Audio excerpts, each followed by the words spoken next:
Бичвэрийн хуудасаа дугаарлахыг хүсвэл insert зэс рүү орж page number цонхыг дарна. Ингээд хуудасны дугаараа хаана ямар хэлбэрээр байрлуулах сонголт гарч ирнэ. Эндээс хүссэн загвараа сонгоод дарахад л болно. Word таны бичвэрийн хуудасыг автоматар дугаарлана.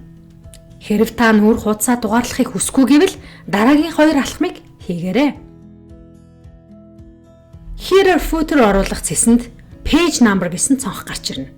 Эндээс format page number гэсэн цонхыг нээж start at хэсэгт тэгээс эхлэн гэсэн тохиргоог хийгээрэй.